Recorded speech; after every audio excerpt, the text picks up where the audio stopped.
Il-Labor jinsab mifni jiddiskuti l-problemi interni mill-co-options għal kontroversja dwar l-inkjesti. Iżda fil-verità il-Gvern qed jinsa dak li qed jolqot direttament lin-nies, fosthom il-problemi li ġabet magħha l-esplużjoni fil-popolazzjoni u l-kwistjoni tal-ħaddiema barranin.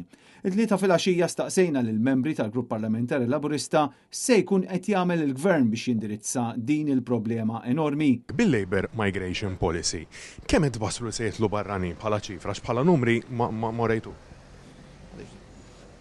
Naħseb jekk tħares naqas u dej dokumenta minn naħseb ħer tiċċekkja għax l-informazzjoni għandek bżonn. Kemm qed waslu se jitlu barranin?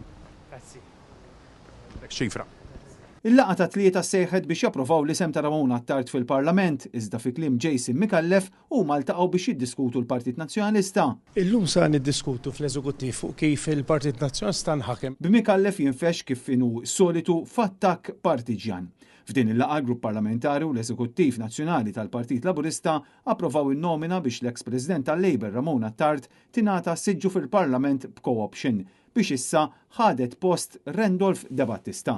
Problema bisem Ramona Attard hija waħda mill-persuni li l-aktar taw kontribut f'dan il-partit bħala President ħadmet ħafna. Ramona Attard kienet telqet mill-pożizzjoni ta' President tal-Partit Laburista wara r-riżultat deludenti fl-elezzjonijiet tal-Parlament Ewropew lura f'Ġunju li għadda. Ramona Attard kienet inħatret bħala President tal-Partit Laburista fl-2020 fejn għal 4 snin ħadmet mill-qrib fl-amministrazzjoni tal-Prim Ministru Robert Abela.